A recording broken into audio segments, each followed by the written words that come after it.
Welcome to Arunodaya channel.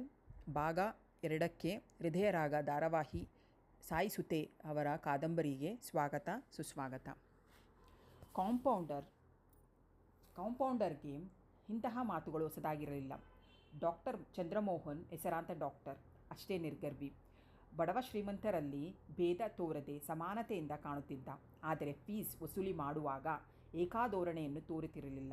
ಬಡವರಲ್ಲಿ ಅತ್ಯಲ್ಪ ವಸೂಲಿ ಮಾಡುತ್ತಿದ್ದ, ಶ್ರೀಮಂತರಲ್ಲಿ ಅಧಿಕವನ್ನು ಸೆಳೆಯುತ್ತಿದ್ದ. ಅವನ ಈ ಭಿನ್ನ ಸ್ವಭಾವದಿಂದ ಯಾರಿಗೂ ತೊಂದರೆ ಇಲ್ಲದಿದ್ದರಿಂದ ಅವನ ಜನಪ್ರಿಯತೆಗೆ ಇದೊಂದು ಕಂಟಕವಾಗಲಿಲ್ಲ. ಕಾರಿನ ಶಬ್ದಕ್ಕೆ ಎಚ್ಚೆತ್ತ ಜನರ ಮುಖದ ಮೇಲೆ ಗೆಲುವಿನ ಕಳೆ ಮೂಡಿತು. ಕೆಲವು ಸೀರಿಯಸ್ ಕೇಸುಗಳನ್ನು ನೋಡಲು ಅವರ ಮನೆಗೆ ಹೋದವರು ಒಂದೊಂದು ದಿನ ಕ್ಲಿನಿಕ್ಕಿಗೆ ಬರುತ್ತಿರಲಿಲ್ಲ.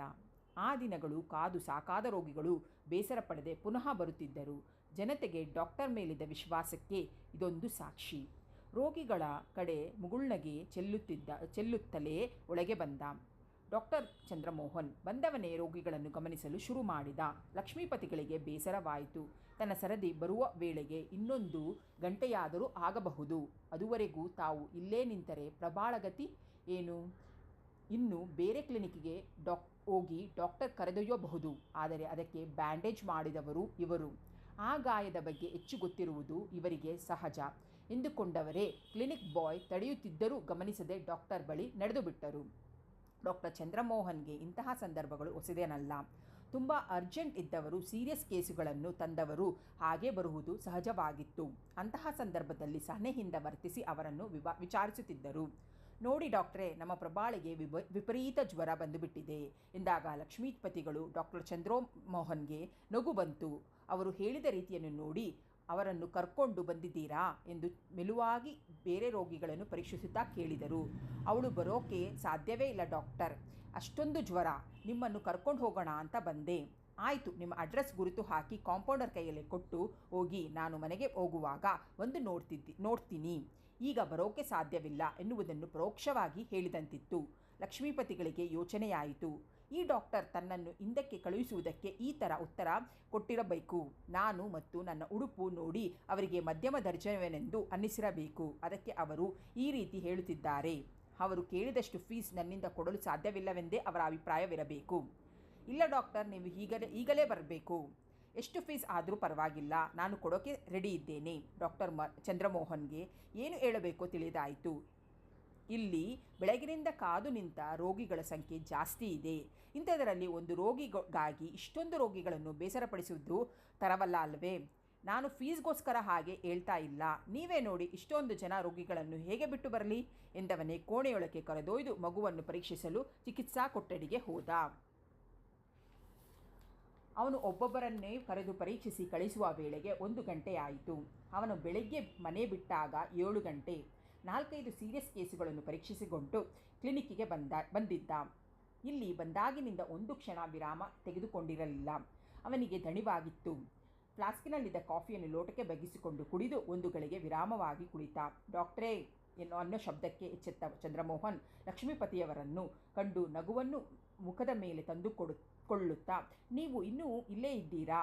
ನೀವು ಅಡ್ರೆಸ್ ಕೊಟ್ಟು ಹೋಗಿ, ನಾನೇ ಬರ್ತಿದ್ದೆ. ಈ ಊರಿನಲ್ಲಿರೋ ಎಲ್ಲ ಮನೆಗಳಿಗೂ ನಮ್ಮ ಕಾಂಪೌಂಡರ್ಗೆ ಗೊತ್ತು.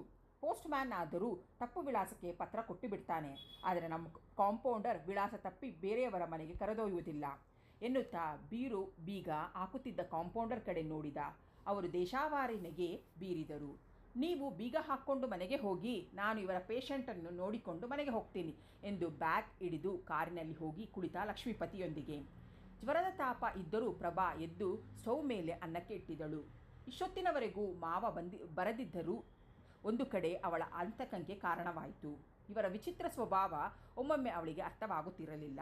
ಬಾಗಿಲ ಶಬ್ದ ಕೇಳಿ ಪ್ರಭಾ ಬಂದು ಬಾಗಿಲು ತೆಗೆದಳು. ಮಾವನ ಜೊತೆ ಡಾಕ್ಟರ್ ನಿಂತಿರುವುದನ್ನು ನೋಡಿ ತಡವಾಗಿ ಬಂದಿದ್ದಕ್ಕೆ ಕಾರಣ ಊಹಿಸಿಕೊಂಡಳು. ಪ್ರಭಾ, ನೀನು ಎದ್ದು ಬಿಟ್ಟಿದೆಯೇನಮ್ಮ ಎಂದರು ಲಕ್ಷ್ಮೀಪತಿಗಳು. ನಾನು ಹೇಳದೆ ಇದ್ದಿದ್ದರೆ ಬಾಗಿಲು ಯಾರು ತೆಗೆಯುತ್ತಿದ್ದರು? ಸವಾಲಿನಂತೆ ಅವಳ ಮಾತು ಇತ್ತು. ಬನ್ನಿ ಡಾಕ್ಟರ್ ಎಂದು ಮೃದುವಾಗಿ ಸ್ವಾಗತಿಸಿದಳು. ಚಂದ್ರಮೋಹನ್ ಬಂದು ಕುರ್ಚಿಯ ಮೇಲೆ ಕುಳಿತು ಟೆಂಪರೇಚರ್ ಚೆಕ್ ಮಾಡಿದರು. ಹಣೆಯ ಗಾಯ ತುಂಬ ನೋವಿದೆಯೇ ಎಂದು ಪ್ರಶ್ನಿಸಿದರು. ಸ್ವಲ್ಪ ಇದೆ.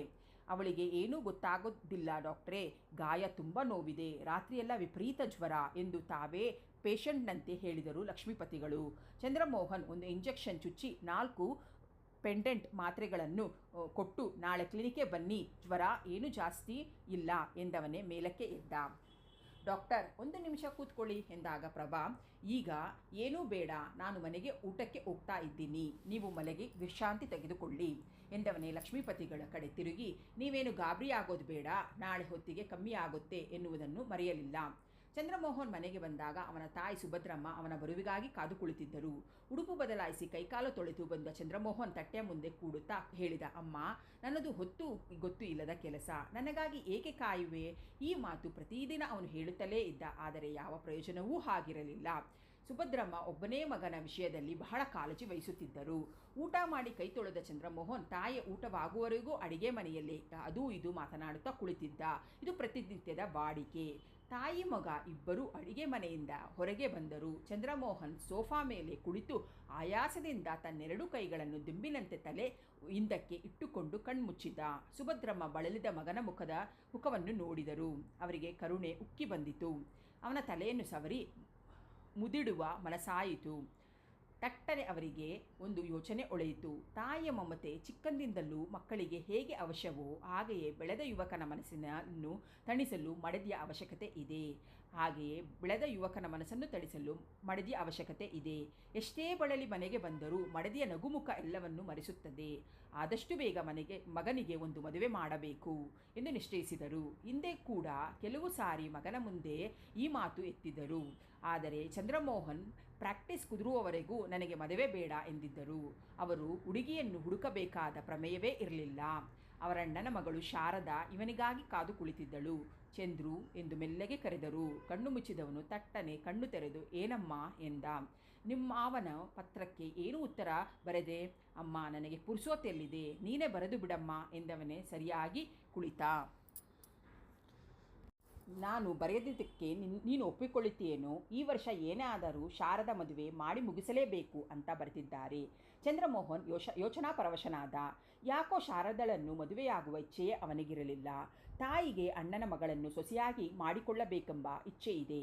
ಅಂಥದರಲ್ಲಿ ನಾನೇಕೆ ಅವರ ಮನಸ್ಸನ್ನು ನೋಯಿಸಬೇಕು ಎಂದು ಎಷ್ಟೋ ಸಲ ಯೋಚನೆ ಮಾಡಿದರೂ ಅವಳನ್ನು ತನ್ನ ಹೃದಯದಲ್ಲಿ ತುಂಬಿಕೊಳ್ಳಲು ಪ್ರಯತ್ನಿಸಿದ. ಆದರೆ ಅದು ನಿರರ್ಥಕವಾಗಿತ್ತು.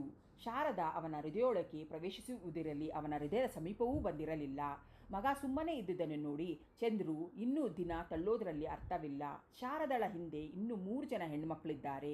ಇನ್ನೆಷ್ಟು ದಿನ ನಮಗಾಗಿ ಕಾಯುತ್ತಾರೆ? ಈಗ ನಿನಗೆ ತಾನೇ ಮದುವೆಯಾಗೋಕೆ ಏನು ತೊಂದರೆ ಎಂದು ತನ್ನಲ್ಲೇ ತಾನು ಪ್ರಶ್ನಿಸಿಕೊಂಡ. ಮದುವೆ ಮಾಡಿಕೊಳ್ಳೋಕೆ ತೊಂದರೆ ಏನೂ ಇಲ್ಲ, ಆದರೆ ಶಾರದನ್ನು ಆಗೋ ಮನಸ್ಸಿಲ್ಲ ಎಂದು ಹೇಳಿಬಿಡುವ ಮನಸ್ಸಾದರೂ ಹೇಳದೆ ಸುಮ್ಮನೆ ಕೂತ. ಮಗನ ಮೌನ ಅವರಿಗೆ ಸಮ್ಮತಿಯಾಗಿ ಕಾಣಿಸಿತು. ಇಂತಹ ಸಮಯವನ್ನು ವ್ಯರ್ಥಗೊಳಿಸಬಾರದು ಎಂದುಕೊಂಡರು. ಚಂದ್ರು, ನಿಮ್ಮ ಮಾವನಿಗೆ ಪತ್ರ ಬರಿತೀನಿ, ದಿನ ನಿಶ್ಚಯಿಸಿ ಲಗ್ನದ ಏರ್ಪಾಡು ಮಾಡು ಅಂತ. ಇನ್ನು ಸುಮ್ಮನೆ ಕೂತರೆ ಆಗಲ್ಲ, ಕೆಲಸ ಕೆಡುತ್ತೆ ಎಂದುಕೊಂಡ ಚಂದ್ರಮೋಹನ್ ತಾಯಿಯ ಪಕ್ಕದಲ್ಲಿ ಹೋಗಿ ಕುಳಿತು 2 ಕೈಗಳನ್ನು ಹಿಡಿದುಕೊಂಡು ಅವರ ಮುಖವನ್ನೇ ನೋಡುತ್ತಾ, ಅಮ್ಮ, ನಾನು ಸುಖವಾಗಿರಬೇಕು ಅಂತ ತಾನೇ ಬಯಸೋದು ಎಂದ. ಇದೇನು ಮಾತು ನಿಂದು? ಇರೋ ಒಬ್ಬ ಮಗ ನಿನ್ನ ಸುಖಕ್ಕಿಂತ ನನಗೆ ಬೇರೆ ಏನಾದರೂ ಬೇಕಾ? ಹಾಗಾದರೆ ಶಾರದನ ನನಗೆ ಮದುವೆ ಮಾಡಿಸೋ ಪ್ರಯತ್ನ ಬಿಡು. ಅಮ್ಮ, ನಾನು ಶಾರದನನ್ನು ಖಂಡಿತ ದ್ವೇಷಿಸುವುದಿಲ್ಲ. ಅವಳ ವಿದ್ಯೆ, ರೂಪ, ಗುಣ ಯಾವುದರಲ್ಲೂ ನನಗೆ ಕುಂದು ಕಾಣೋಲ್ಲ. ಆದರೆ ಗಂಡು ತನ್ನ ಸಂಗಾತಿಯನ್ನು ಕಾಣೋ ಅನುರಾಗದಲ್ಲಿ ನಾನು ಅವಳನ್ನು ಕಾಣಲಾರೆ. ನಿನ್ನ ಮನಸ್ಸನ್ನು ನೋಯಿಸಲು ಇಷ್ಟಪಡದೆ ಎಷ್ಟೋ ಪ್ರಯತ್ನ ಮಾಡಿದೆ, ಏನೂ ಪ್ರಯೋಜನವಾಗಲಿಲ್ಲ.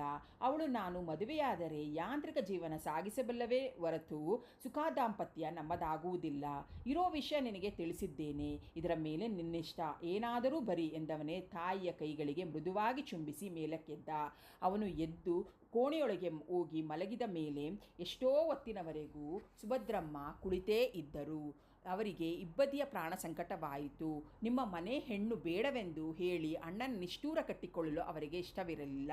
ಇಲ್ಲಿ ಶಾರದೆಯೊಂದಿಗೆ ಮಗನ ಮದುವೆ ಮಾಡಿ ಅವರ ನೀರಸ ದಾಂಪತ್ಯವನ್ನು ನೋಡಲು ಅವರಿಗೆ ಇಷ್ಟವಿರಲಿಲ್ಲ. ಅಣ್ಣನ ನಿಷ್ಠೂರಕ್ಕಿಂತ ಮಗನ ಸುಖವೇ ಹೆಚ್ಚೆಂದು ತೋರಿತು ಅವರಿಗೆ. ಕೂಡಲೇ ಶಾರದೆಗೆ ಬೇರೆ ಕಡೆ ವರವನ್ನು ನೋಡಿ ಎಂದು ಬರೆಯಲು ನಿಶ್ಚಯಿಸಿದರು. ಅದನ್ನು ಕಾರ್ಯರೂಪಕ್ಕೆ ತಂದರು. ಸಂಜೆ ಮನೆ ಕೆಲಸಕ್ಕೆ ಬಂದ ನಿಂಗಮ್ಮನ ಕೂಡ ಪತ್ರ ಕಳುಹಿಸಿ ಅಂಚೆಗೆ ಹಾಕಿಸಿದರು. ಪ್ರಬಲ ಹಳೆಯ ಗಾಯ ಬಹಳಷ್ಟು ಮಾಸಿ ಆಗಿತ್ತು. ಬ್ಯಾಂಡೇಜ್ ಜಾಗವನ್ನು ಪ್ಲಾಸ್ಟರ್ ಆಕ್ರಮಿಸಿತ್ತು. ಮಾವನನ್ನು ಪುಸಲಾಯಿಸಿ ಕಾಲೇಜಿಗೆ ಹೋಗಲಾರಂಭಿಸಿದಳು. ಕೆಲವು ಪುಸ್ತಕಗಳು ಅವಶ್ಯಕವಾಗಿ ಬೇಕಿದ್ದರಿಂದ ಪಬ್ಲಿಕ್ ಲೈಬ್ರರಿ ಕಡೆ ಹೆಜ್ಜೆ ಹಾಕಿದಳು. ಇಂದು ಗೆಳತಿ